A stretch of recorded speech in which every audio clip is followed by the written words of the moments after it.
हमारे पास जो कुछ भी होता है, हम उसे महत्व नहीं देते, हम उसकी कीमत नहीं लगाते और जो चीज़ हमारे पास नहीं होती, हम उसके लिए बेचैन रहते हैं और उसे पा जाने पर हमें ऐसा लगता है जैसे स्वर्ग उतर आया हो।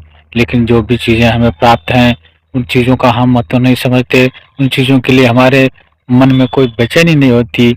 अगर हम बात करें एक औरत के लिए, जिस औरत के कई-कई बच्चे हैं, उन्हें अपने बच्चों की बहुत कीमत नहीं महसूस होती, लेकिन उन बच्चों की कीमत उस माँ से पूछो, जिसके कोई बच्चे नहीं हैं, जिसे पूरी दुनिया ताना मारती है, जिसके पास-पड़ोस के लोगों ने ताने मार-मार के उसका जीना मुश्किल कर दिया है।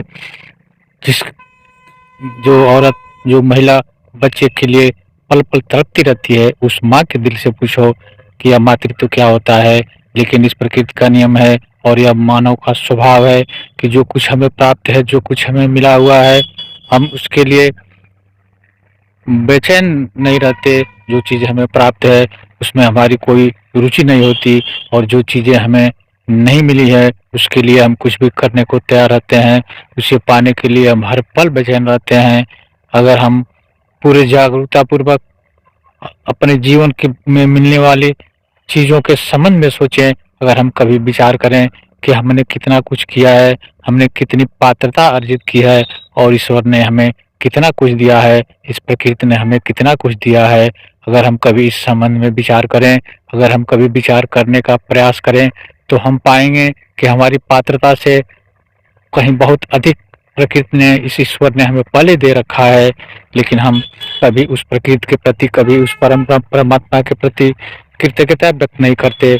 कभी हम परमात्मा ने हमें जो कुछ दिया है, उसके लिए कभी धन्यवाद के लिए 2 शब्द भी अर्पित नहीं करते। यह कैसी विडंबना है, कितना कुछ पाने के बाद भी मनुष्य दुखी रहता है और वह हर पल अपने उस ईश्वर से शिकायत करता रहता है, गिला-शिकवा करता रहता है कि प्रभु तुम मेरे साथ ही ऐसा क्यों करते हो? मेरे हिस्से में ऐसा क्यों होता है? सारे दुःख मेरे हिस्से में क्यों आते हैं? लेकिन हम कभी भी अपने अगल-बगल के उन लोगों के संबंध में नहीं सोचते, जो हमसे कहीं अधिक दुखी हैं। जिन जो चीज़ें हमें प्राप्त है, उन लोगों को उन चीज़ों की कहीं हमसे अधिक आवश्यकता है। लेकिन इतना कुछ पाने के बाद भी हम सिर्फ़ ईश्वर से शिकायत करते हैं और जितना कुछ मिला है, उसे भोगने के प्रति हम जागरूक नहीं हैं, हम खुश नहीं हैं कि जो कुछ दिया है उसका उपयोग करें। हम जो कुछ मिला है उसे कूड़ा का ढेर समझ करके उसे घर में इकट्ठा करते जाते हैं, तिजोरियों में इकट्ठा करते जाते हैं और जो नहीं मिला है उसे पाने के लिए हम दिन-रात बेचैन रहते हैं। यह कैसी असंतोष की भावना है और इसी असंतोष के भावना के चलते आज का हर मनुष्य दुखी है, पीड़ा से ग्रसित है, तनाव से ग्रसित है और न जाने किन-किन बुराइयों ने उसके मन में घर कर रखा है। इतना कुछ हमें प्रकृति ने दिया है, फिर भी हम इस प्रकृति के प्रति कृतज्ञता व्यक्त करने के बजाय शिकायत करते रहते हैं और जो कुछ मिला है उसका उपभोग करने के संबंध में विचार नहीं करते। जो कुछ मिला है उनसे दीन दुखियों की मदद करने का भाव, हम दीन दुखियों का मदद करने के विचार हमारे मन में नहीं आते।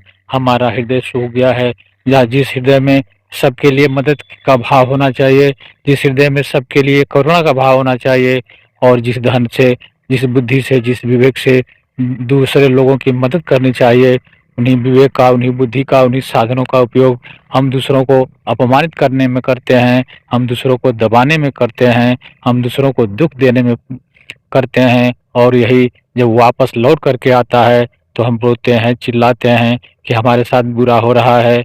अगर हम कभी इस संबंध में विचार करें, अगर हम कभी इस गहराई में डुबकी लगाने का प्रयास करें, तो हम पाएँगे कि हमारे चारों तरफ खुशियों के अंबार पड़े हैं, हमारे चारों तरफ ईश्वर ने खुशियों का ढेर लगा रखा है, लेकिन हमें उन खुशियों को पहचानने की ज़रूरत है।